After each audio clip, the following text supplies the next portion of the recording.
va prier tout de suite. J'arrête de dire des niaiseries. Merci Seigneur. On a eu un bon temps de louange encore. On n'est plus esclave de la peur. On est enfant de Dieu. On est libre.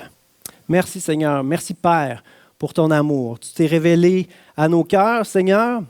Ah, mais bien partiellement encore. Ce qu'on a reçu de toi, c'est bien peu, ô Dieu.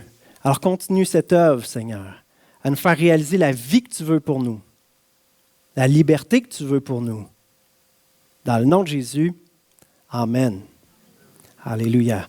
On est sur le thème de la consommation et de tous les péchés qu'il y a derrière depuis 2 semaines. Et là, on va enfin arriver là où on veut arriver et parler de la vraie liberté. L'abondance, c'est agréable l'abondance, n'est-ce pas? Très agréable, mais très dangereux. Il faut se méfier de l'abondance un petit peu. Il y a des maladies épouvantables qui se développent dans la société, hein, comme, je ne sais pas si vous avez déjà vu, il y avait une émission qui parlait de ça, l'accumulation compulsive. Et ça pouvait donner des maisons qui ressemblent à ça. Achat compulsif, où c'est quasiment une pulsion, ça amène une petite satisfaction, mais bien éphémère et qui ne satisfait pas vraiment le fond du cœur, on s'entend. Il y a une maladie aussi, moi j'appelle ça l'écureuillite. Ça, c'est la manie de faire des réserves. L'écureuillite, ça aussi, c'est une maladie épouvantable. En fait, le point que je veux apporter, c'est que l'amour des richesses, ça conduit à la mort. Le salaire du péché, c'est la mort. Hein? Le salaire, ça veut dire l'aboutissement, ce à quoi ça mène. Le résultat du péché, c'est la mort. Ce qu'on a vu, il y a 2 semaines, c'est que malheureusement, on est dans une société complètement esclave de ça, même pas consciente. On est dans une abondance incroyable et on ne s'en est pas rendu compte, mais on est devenu complètement esclave de l'argent. Et l'Église, on est affecté. On baigne dans cette culture-là et c'est comme difficile même d'en prendre conscience puis d'être libéré de ça, mais c'est à ça qu'on va arriver ce matin.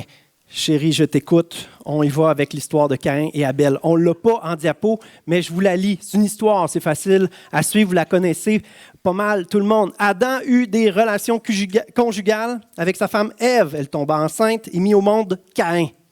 Elle dit, j'ai donné vie à un homme avec l'aide de l'Éternel. Elle mit encore au monde le frère de Caïn, Abel. Abel fut berger et Caïn fut cultivateur. Au bout de quelque temps, Caïn fit une offrande, des produits de la terre à l'Éternel. De son côté, Abel en fit une des premiers-nés. Vous voyez, il spécifie ici des premiers-nés de son troupeau et de leur graisse, c'est-à-dire le meilleur qu'il avait à donner. L'Éternel porta un regard favorable sur Abel et sur son offrande, mais pas sur Caïn et sur son offrande. Caïn fut très irrité et il arbora un air sombre. L'Éternel dit à Caïn, « Pourquoi es-tu irrité? Pourquoi arbores-tu un air sombre? Certainement, si tu agis bien, tu te relèveras. Si en revanche, tu agis mal, le péché est couché à la porte et ses désirs se portent vers toi. Mais c'est à toi de dominer sur lui, de triompher. » Cependant, Caïn dit à son frère Abel, « Allons dans les champs. » Et alors qu'ils étaient dans les champs, il se jeta sur lui et le tua. Ça a l'air injuste, hein? Boswell, il est cultivateur. C'est sûr qu'il donne des légumes à Dieu. Voyez pas Dieu comme un Dieu cruel. Voyez Dieu comme un Dieu qui regarde au cœur. L'offrande d'Abel est cheap. De Caïn. L'offrande de Caïn ne plaît pas à Dieu parce que Dieu regarde au cœur.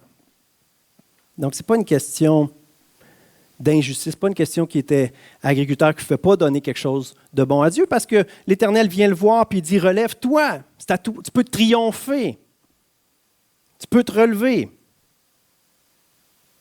Mais Caïn a offert une offrande cheap et là, il devient sombre, il devient jaloux d'Abel parce qu'il n'a pas la faveur de Dieu que son frère a. Et à quoi ça mène? Ça mène à la mort. Hein, le péché est assis à ta porte. Laisse le péché, laisse des mensonges, la jalousie rentrer. Ça finit par le dévorer et là, il va tuer son frère. Alors il y a 2 semaines, on a parlé de ça. L'avarice, c'est ça le Le mot, c'est ça le péché, l'avarice, l'amour de l'argent, la consommation qui fait qu'on est jaloux les uns des autres, qu'on convoite. Et ça, c'est des péchés qui rentrent, qui prennent vie et ça mène à la mort. Ça mène à une vie où on consomme, où on court, où on abuse, où on vole, où on vit pour nous-mêmes et ça donne rien de bon. Ça donne des églises où tout le monde est occupé, tout le monde court. Ça donne des églises mortes. Mais il y a de l'espoir. Il y a de l'espoir. Regardez les deux autres photos qu'on a trouvées. On abuse de la planète, hein? La planète Terre qui rentre dans la machine puis qui fait cracher du cash. Et on voit l'évolution de la Terre avec notre bel Homo sapiens préhistorique qui est pas content. Et l'homme, avec toutes ses richesses, sur son tas de poubelles, dans une ville polluée, still not happy, toujours pas content. L'amour des richesses tue. Et comme j'ai dit il y a 2 semaines, ce n'est pas un indicateur de santé d'être normal dans une société profondément malade. Donc, c'est ça l'idée. Il faut prendre conscience de la société malade et il faut avoir le désir, comme l'Éternel l'a invité à Caïn. Si tu agis bien, tu te relèveras. Le péché est couché à ta porte, mais c'est à toi de dominer. C'est à toi de triompher. C'est ce que Jésus veut pour nous. Galates 5:1 qui nous dit, c'est pour la liberté que Christ nous a affranchis. Il nous a libérés ensuite pour qu'on vive dans la liberté. Dans la version Parole vivante, si le Christ nous a rendus libres, c'est pour que nous le restions, que nous jouissions de la vraie liberté qu'il nous a acquise. Le titre du message ce matin, c'est « Libre malgré l'abondance ». La question c'est, es-tu libre malgré l'abondance? Le chrétien n'est pas appelé à être esclave, il est appelé à la liberté. Il est appelé à dominer, ça veut dire s'élever au-dessus de la mêlée. S'élever sur le rocher qui est Jésus, qui fait que de haut, tu vois tes adversaires de bas. Tu as une perspective plus élevée des choses et tu peux triompher. Et aujourd'hui, on va voir c'est quoi cette liberté-là. Concrètement, on va voir comment se l'approprier. On va voir qu'il y a un certain coût à payer, mais qui vaut la peine. Est-ce que c'est possible? Vous connaissez tout ce verset-là. Hein? Je puis tout par celui qui me fortifie. Donc, tout est possible. Hein? Est-ce que vous croyez que c'est possible? Donc, savez-vous le contexte de cette phrase-là? Y en a-t-il qui savent? Regardez bien ça. Philippiens 4, versets 11 à 14. « J'ai appris à être satisfait de ma situation. Je sais vivre dans la pauvreté et je sais vivre dans l'abondance. » C'est lequel le plus grand miracle? Savoir vivre dans la pauvreté ou savoir vivre dans l'abondance? Je ne sais pas. Partout et en toutes circonstances, j'ai appris à être rassasié et à avoir faim, à être dans l'abondance et à être dans le besoin. Je peux tout par celui qui me fortifie, à savoir notre Seigneur Jésus-Christ, le grand victorieux. C'est vraiment un contexte d'abondance, de disette, d'être dans l'abondance, d'être dans le besoin. Mais c'est possible. Petite réflexion de Mark Batterston. J'ai mis aussi une image de ça, elle est écrite en anglais, mais qu'est-ce que ça veut dire? Ça veut dire que la bénédiction de Dieu dans ta vie ne t'excite pas à élever ton niveau de vie, mais plutôt à élever ton niveau de générosité. Intéressant, hein? Mais c'est tout un défi de triompher de ça. Je crois que la question, en fait, c'est est-ce qu'on veut être des princes, des princesses? Hein? On est dans la série Fils et filles du roi, donc des princes et des princesses. De quel royaume veut-on être des princes et des princesses? L'histoire type, classique, incontournable, c'est celle du jeune homme riche, qu'on ne lira pas au complet. Je vous invite à aller lire Marc 10 au complet. Mais ce n'est pas compliqué, c'est un jeune homme riche qui vient à Jésus, un bon petit juif, qui agit bien, qui respecte les commandements extérieurs. Ce qui se passe dans le cœur, ça, Dieu seul le sait. Et là, Jésus va lui demander quelque chose que le jeune homme n'est pas prêt à remettre de côté. Dans Marc 10, verset 21, il est écrit « L'ayant regardé, Jésus l'aima. Il te manque une chose, va vendre tout ce que tu as, donne-le aux pauvres et tu auras un trésor dans le ciel. » La question que Jésus lui pose, c'est « Pour quel royaume tu vis? » Là, présentement, tu vis pour le royaume terrestre. Tu es riche. Pour quel royaume tu veux vivre? Puis, tu sais, on parle d'argent parce que le portefeuille est plugué sur le cœur, mais en fait, c'est vrai pour toute chose, pour nos talents, pour notre temps. Où est-ce qu'on investit notre vie?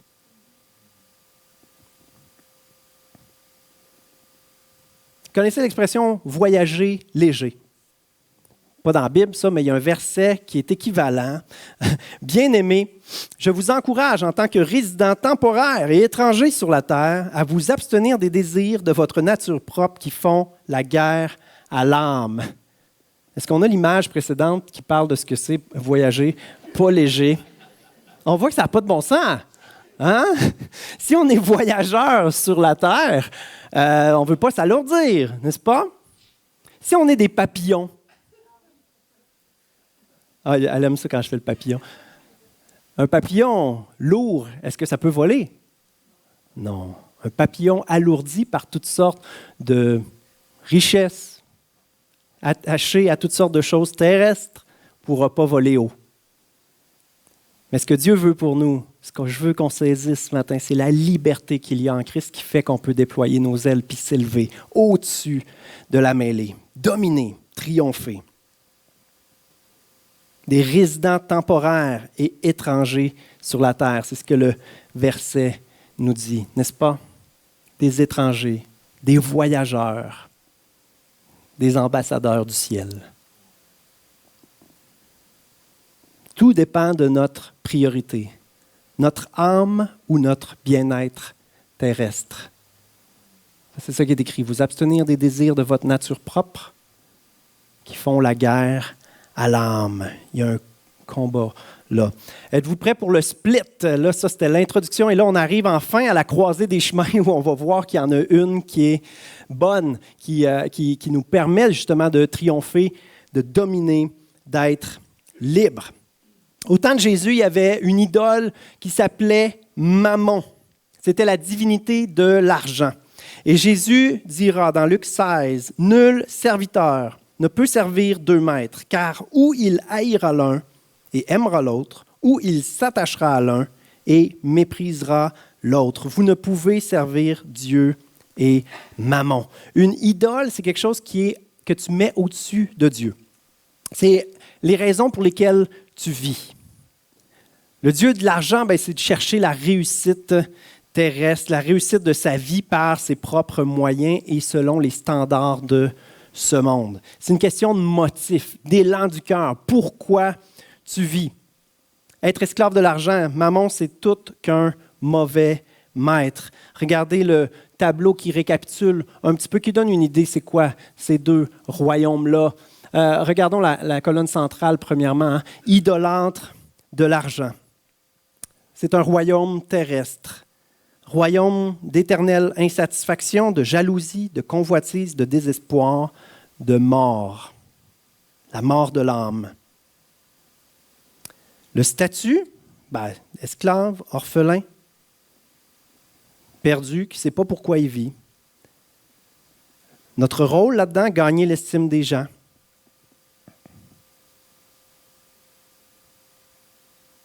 Le salaire du péché, c'est la mort. Si on voulait ajouter en un mot, l'aboutissement de cela, c'est la mort sous toutes ses formes, la mort de l'âme, la mort des relations. L'autre option, c'est, au lieu d'être esclave de Mammon, c'est être esclave de Dieu, serviteur de Dieu, serviteur de Jésus-Christ. Vous vous rappelez ce verset-là qu'on dit souvent, vous tous qui êtes fatigués, chargés. Jésus va dire, venez à moi, vous trouverez du repos pour vos âmes. Du repos. Prenez mon joug, il est léger. Mettez-vous à mon service. Prenez juste les œuvres que moi, je vous demande de faire. Obéissez à moi, Jésus vous dit. puis vous allez connaître le repos, vous allez connaître la vraie vie, vous allez connaître la liberté. Donc la liberté, ce n'est pas d'être déconnecté de tout, ce n'est pas d'arrêter de travailler, ce n'est pas d'être sur une autre planète, ce n'est pas d'être dans un monastère à rien faire, ce n'est pas de faire un vœu de pauvreté. On appelle ça de l'ascétisme dans la religion, de faire un vœu de pauvreté, de se détacher de toutes les richesses. Ce n'est pas ça. C'est pas ça. Un disciple de Jésus-Christ, ça vit pour Dieu, c'est le royaume des cieux. Qu'est-ce que c'est ce royaume-là? C'est la justice, la liberté, la paix et la joie. Il dit, où c'est qu'il va chercher ça? Attendez, on va voir un verset tantôt qui dit ça. Notre statut, des fils, des filles du roi, des ambassadeurs du ciel, des prêtres royaux. On va voir un verset. Allons voir tout de suite les 2 versets. Je suis sûr qu'il y en a qui ne me croient pas en ce moment. Moi non plus, je ne me croirais pas, mais c'est écrit dans la Bible. Vous êtes un peuple choisi, des prêtres royaux.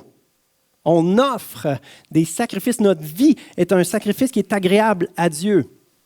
Notre vie, le mot sacrifice, on ne l'aime pas trop, là, ça sonne comme tuerie là, un peu. Là. Notre vie est une louange à Dieu. Parce qu'il dit un sacrifice vivant, pas un sacrifice égorgé. Là. Offrez vos vies comme un sacrifice vivant, c'est-à-dire une louange constante à Dieu, alors qu'on vit pour lui. On est des prêtres royaux. Un peuple racheté, c'est pour la liberté. Il nous donne la liberté pour qu'on puisse vivre dans la liberté. Et le royaume des cieux, c'est quoi? C'est la justice, la paix et la joie par le Saint-Esprit. J'espère que vous dites, je savais, la justice. OK, c'est qui notre justice? Amen. Donc, ce n'est pas le « toi, t'es bon, toi, t'es pas bon, regarde ton péché, change de vie ». Ta justice, c'est Christ. Présente-toi devant lui. Puis oui, il y a une petite gêne devant Jésus qui est mort pour nous. OK? Mais ça nous permet d'entrer dans la présence de Dieu. Puis alors qu'on est dans la présence de Dieu, on est transformé à son image. Oui, ça implique de se battre un peu contre notre nature qui veut tout le temps remonter à la surface. Mais ça implique surtout de vivre une dignité, une vie dans la présence de Dieu, une vie de prêtre royaux, une vie à grandir en liberté, à devenir comme Jésus. Jésus était libre de l'opinion des gens, libre des richesses de ce monde. Jésus faisait la volonté du Père. Ça ne dérangeait pas ce que les gens pensaient. Jusqu'à la croix. Libre. Libre. Heureux. Joyeux. En paix. Toutefois, la liberté a quand même un coût. Il n'y a rien de gratuit dans la vie qu'on dit. Il y a le salut en Jésus-Christ qui est gratuit, par la foi. On l'accueille par la foi, c'est gratuit. Par grâce que vous êtes sauvés. Hein? C'est un cadeau, un don, un cadeau inexplicable, par grâce. Mais comment on l'accueille? Par le moyen de la foi. La foi, ce n'est pas une œuvre. La foi, c'est une acceptation. Je parlais avec un frère, la foi, il y a juste la foi. Ah ouais, t'es sûr, il ne faut pas faire d'œuvre, il ne faut pas voir. Le meilleur exemple, c'est le larron sur la croix. Qu'est-ce qu'il a eu le temps de faire d'autre que de dire « Souviens-toi de moi quand tu seras au paradis ». À rien. Argent, qu'on dit en Beauce. Ça, c'est encore moins, rien que rien, là. Moins que rien. Argent pantoute. Pas eu le temps de rien faire autre que de mettre sa confiance en Jésus. Il a cru que Jésus était d'un autre royaume, que Jésus irait au ciel, puis que Jésus avait le pouvoir de l'accueillir. Souviens-toi de moi quand tu seras au paradis. Aujourd'hui même, tu seras au paradis avec moi. La foi seule, c'est la seule chose qui est gratuite.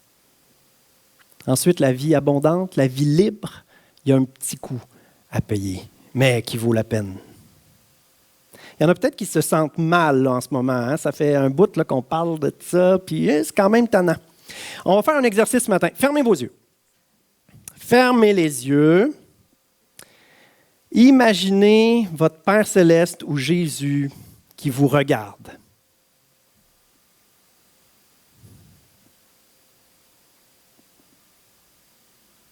Question. Comment décririez-vous son regard sur vous?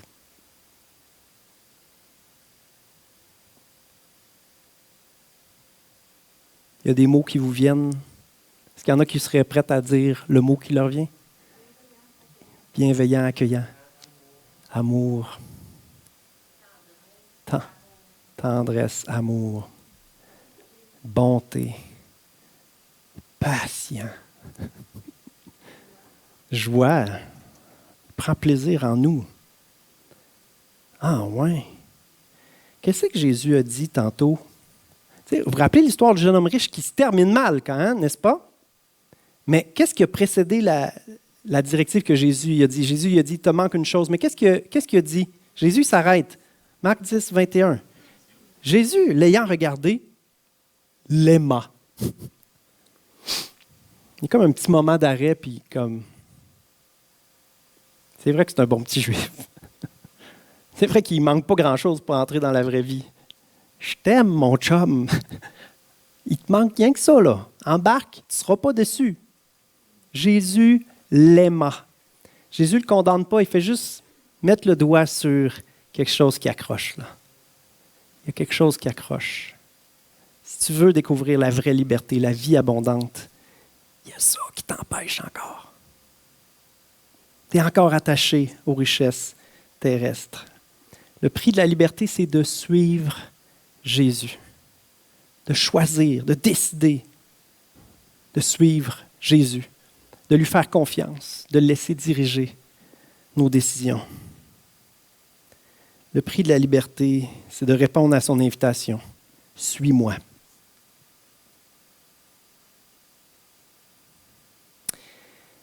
Marc 10, 21, il disait quoi? L'ayant regardé, Jésus l'aima et lui dit, il te manque une chose, va vendre tout ce que tu as, donne-le aux pauvres et tu auras un trésor dans le ciel. Puis viens, charge-toi de la croix et suis-moi. C'est ça les trois éléments sur lesquels je veux mettre l'accent. Premièrement, Jésus l'aima. Laissez-vous aimer, premièrement. Deuxièmement, tout ce que tu vas donner à Dieu, tu vas avoir un trésor dans le ciel. Tout ce que tu donnes, tout ce que tu remets à Dieu, Dieu le voit et tu vas avoir un trésor dans le ciel. Mais comment ça va se faire? Bien, en suivant Jésus, en se chargeant de la croix. La croix, c'est quoi? Bien sûr, la croix, c'est un peu comme la chaise électrique. C'était un outil de torture puis de peine de mort. Alors, la croix, c'est de mourir à nous-mêmes, effectivement. La croix, c'est la honte. Parce que nous, mourir à nous-mêmes, on ne sera pas torturés, tués pour le moment. Ici. Ça existe. Il y en a des chrétiens qui se font torturer et tuer ailleurs. Mais pour nous, la croix représente plus la honte. La honte, parce qu'on est appelé à être différent. Et quand on est différent, on se fait remarquer. On est appelé à être la lumière. Hein? Avec les filles, on ne roule pas vite dans les rues ces temps-ci. Parce qu'on regarde les lumières. C'est beau. On est appelé à être la lumière, de briller dans ce monde. Jésus est la lumière du monde et le chrétien est appelé à être transparent, que Jésus brille à travers lui. Et la lumière, c'est beau. Alors, les chrétiens devraient attirer l'attention. Les chrétiens seraient supposés être différents de ce monde. Et là, ça attire l'attention. Ça attire l'attention, mais ça attire le jugement, le mépris, l'incompréhension, même des soupçons parfois.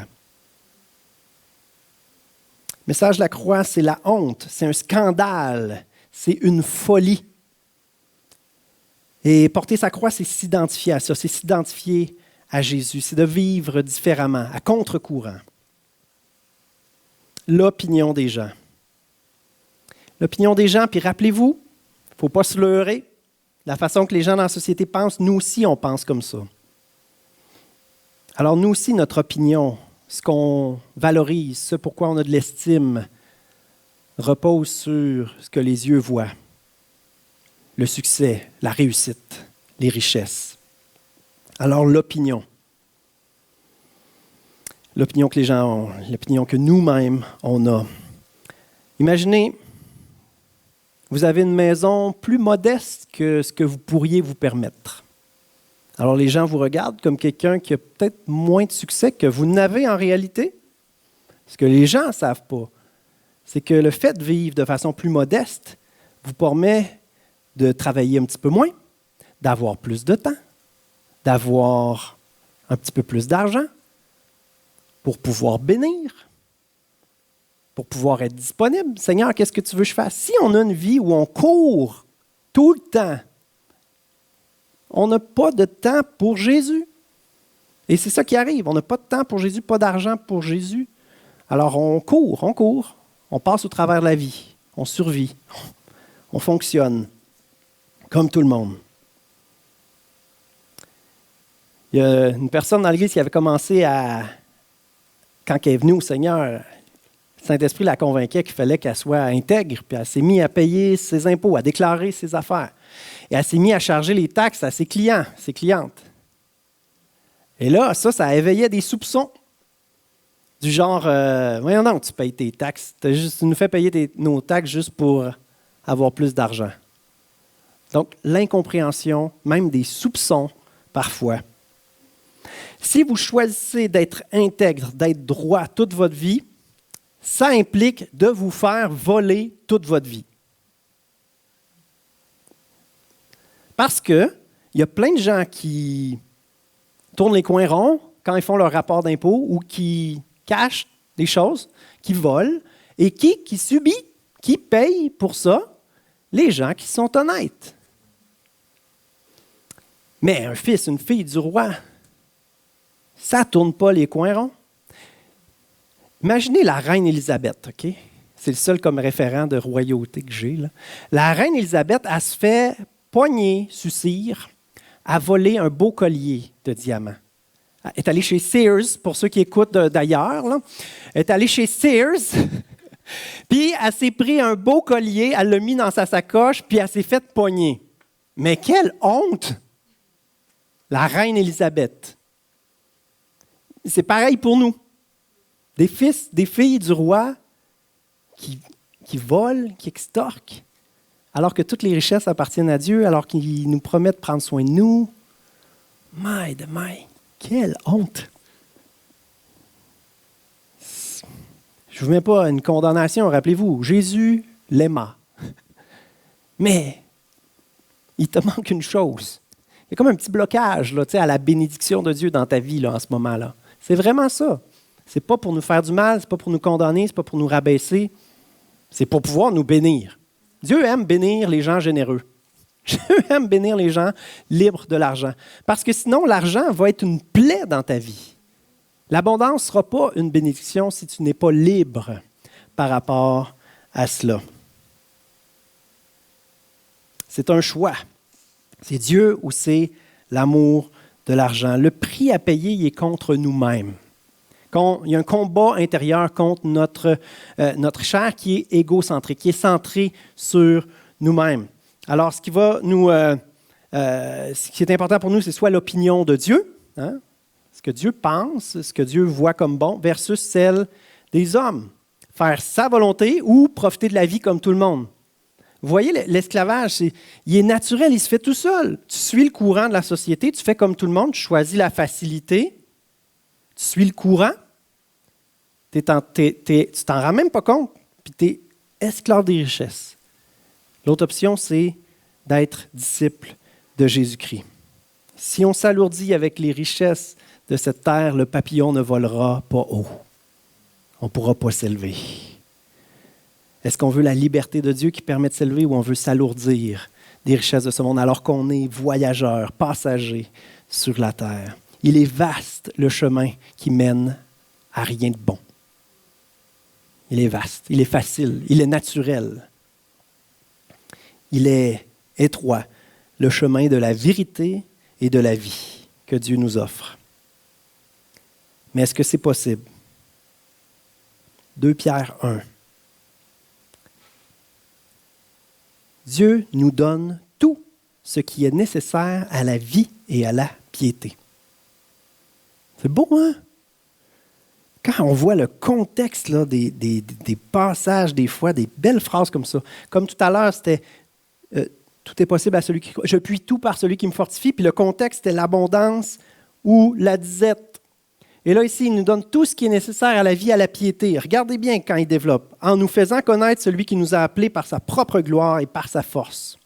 Celui nous assure les plus grandes et les plus précieuses promesses. Ainsi, grâce à elle, vous pouvez fuir la corruption qui existe dans le monde par la convoitise et devenir participant de la nature divine. Est-ce que vous pouvez dire « wow » avec moi?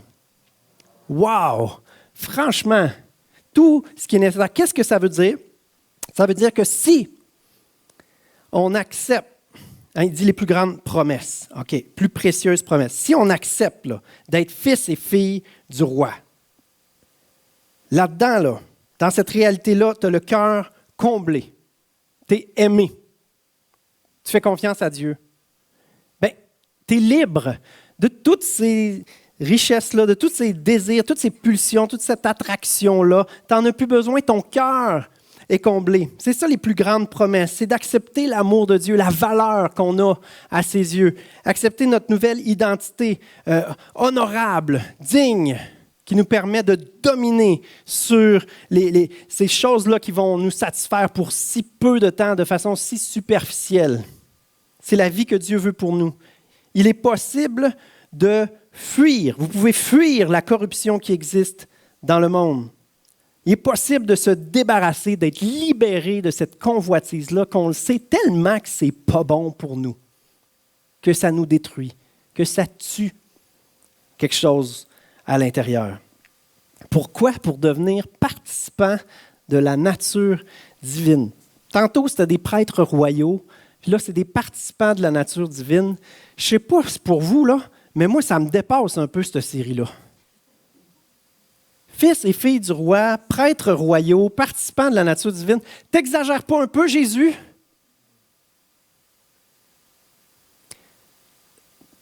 Pourcentage de c'est vrai dans ma vie puis c'est vrai dans la Bible. Est-ce que c'est vrai dans la Bible?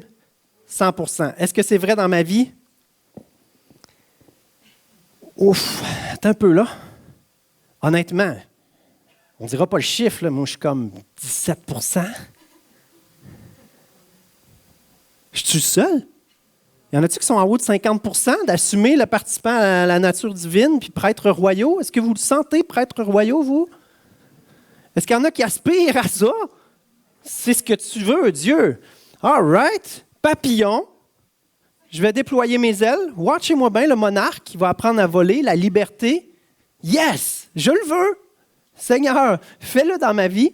Tu me donnes tout ce qui est nécessaire à la vie, à la piété, tout ce qui est nécessaire à une vie libre, abondante, à devenir comme toi, Jésus. Franchement, j'ai vraiment l'impression que tu exagères, mais fais-le. Je te prie. J'accueille ce que tu veux pour moi. C'est juste trop extraordinaire. Que je ne sois pas comme le jeune homme triste qui est parti. Le jeune homme riche qui est parti tout triste. Il est à pleurer, un jeune homme riche, donc, hein, c'est ça. Un jeune homme riche, il est parti tout triste. C'était ça l'histoire tantôt. Il est parti tout riche aussi. Il est resté tout riche des richesses de ce monde. Honnêtement, moi, j'espère que le jeune homme riche, 2 mois après, il a changé d'idée. La Bible ne le raconte pas, mais c'est possible. Si vous avez des esclaves, de l'argent pendant des dizaines d'années, c'est possible. Dieu est le Dieu des 2e, 20e, 32 millième, xème chance. Je ne sais pas à quelle étape vous êtes rendu. Moi, des fois, j'ai l'impression d'abuser un peu de la miséricorde de Dieu. La miséricorde de Dieu, c'est l'amour de Dieu pour les misérables. Il y en a, en masse, de l'amour pour les misérables. Mais il ne veut pas nous garder misérables. Il ne veut pas nous garder misérables. Des prêtres royaux, participant à la nature divine. Rappelez-vous, c'est une question de cœur. Hein? Je demanderai aux musiciens de s'approcher. L'attachement aux richesses. Ce n'est pas une question d'ascétisme, de vœu de pauvreté, mais peut-être un vœu de générosité, un vœu d'amour. Si on veut comparer vœu de pauvreté, je dirais non, c'est pas ça. C'est un vœu d'amour, d'attachement à Jésus, de confiance à Jésus. Je vais te suivre. Je vais essayer ta recette. de liberté, qui est de te suivre, de porter ma croix puis de te suivre. Je vais y croire que la liberté se trouve là. Rappelez-vous du regard de Dieu sur vous. Rappelez-vous du regard de Dieu sur vous. Continuez de rêver la vie que Dieu veut pour vous. C'est quoi la vie que Dieu veut pour nous? Entrez dans mon repos. C'est pour la liberté que Christ nous a affranchis. Il ne veut pas qu'on devienne paresseux, il veut qu'on travaille pour l'avancement de son royaume. Il veut qu'on travaille pour lui dans tous les aspects de notre vie. À la shop, travaille pour Dieu. Tu t'accumules des trésors dans le ciel. Puis la question en bout de ligne, c'est qu'est-ce que tu dois sacrifier? Je crois que chacun d'entre nous, il y a quelque chose qu'on doit sacrifier. Je n'offrirai pas à l'Éternel un sacrifice qui ne me coûte rien, dira le roi David. Il faut offrir quelque chose à Dieu, au Dieu qui bénit au-delà de tout ce qu'on peut espérer. Peut-être que tu as un speedboat que tu n'as même pas eu le temps d'utiliser de tout l'été parce que tu es trop occupé. Peut-être que c'est ça qu'il faut que tu vendes. Downgrader ta voiture, downgrader ta maison, diminuer tes heures de travail, je pense que ça en est un gros morceau.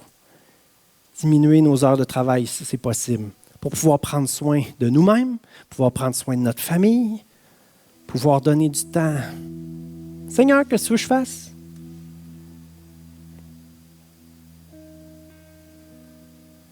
Quand on travaille moins, on a plus le temps de magasiner même. On fait des économies. On a le temps de vendre des bébelles qui traînent dans notre garage. On a le temps de les vendre sur Marketplace. Ah, Seigneur Jésus, guide-nous. Guide-nous, Seigneur. Guide-nous, Jésus. Est-ce qu'on peut pencher la tête, juste prier? Puis reconnaître, Seigneur, je suis esclave des richesses, comme tout le monde dans notre société. Il y a une petite part de moi, c'est certain. On est humain, on ne sera jamais parfait. Mais Seigneur Jésus, on veut avancer, on veut progresser. On veut la liberté que tu veux pour nous. Seigneur, je reconnais, je suis très sensible à l'opinion des gens. Je désire vraiment réussir, que les gens trouvent que je réussis bien. Puis oui, des fois, je me dis, c'est pour ta gloire, c'est toi qui me rends capable, mais je la reprends tellement, la gloire puis le contrôle de ma vie, si vite, si naturellement. Mais Seigneur Jésus, je veux remettre ma vie entre tes mains. Je veux tout remettre entre tes mains. Tout remettre entre tes mains. Aide-moi, guide-moi, Seigneur Jésus. C'est toi qui me bénis. Tout ce que j'ai, c'est toi qui me l'as donné. Alors, Seigneur, je veux déclarer ce matin que tout ce que j'ai t'appartient. Tout ce que j'ai t'appartient. Est-ce que vous pouvez le dire dans votre cœur? Tout ce que j'ai t'appartient. Si vous êtes capable de le dire par la bouche, le cœur puis la bouche, c'est connecté. Tout ce que j'ai t'appartient, Seigneur Jésus. Dorénavant, que ma priorité soit de te plaire, Seigneur, et non pas d'avoir l'approbation des hommes. Merci pour ta grâce qui me couvre. Donne-moi ta sagesse, Seigneur, pour diriger ma vie avec ta sagesse, avec les capacités que tu me donnes. Alléluia, pour ta gloire, Seigneur Jésus, pour ta gloire, ô Dieu. Seigneur, je ne veux pas des plaisirs superficiels, je ne veux pas garder l'insatisfaction que les richesses de ce monde font perdurer dans mon cœur, des petits plaisirs temporaires. Incertains, on peut tout perdre n'importe quand. Seigneur, je veux le bonheur véritable, je veux les richesses que rien ne peut corroder, que rien ne peut enlever, les richesses qui sont célestes, qui sont garanties, qui sont éternelles. Et je veux goûter à ce bonheur-là dès ici sur terre, Seigneur. Alléluia. Donne-nous, Seigneur, cette joie de te suivre, cette joie, Seigneur, d'être déjà en marche vers le ciel, Seigneur, de déjà avoir cette réalité-là dans nos cœurs, Seigneur, l'espérance qui est une ancre solide, ô Dieu. Alléluia. Merci, Seigneur Jésus. Fais ce miracle-là. Fais de nous, Seigneur, des citoyens honnêtes à contre-courant. Peu importe ce que les gens pensent, parce qu'on est à ton service. On t'obéit. On t'aime, Seigneur Jésus. Alléluia. Glorifie ton nom dans nos vies. Merci pour la liberté que tu veux. Alléluia. Est-ce qu'on peut se lever ensemble et juste demander au Seigneur de nous faire grandir en liberté? Seigneur, on veut la vie que tu veux pour nous. On veut la vie que tu veux pour nous. Alléluia. Viens, esprit de liberté. nous remplir. Alléluia, afin qu'on soit fortifié, afin qu'on soit dirigé par toi, pour la gloire de ton nom, Seigneur Jésus. Amen. On peut donner une main d'acclamation au Dieu qui rend libre. Alléluia. Amen.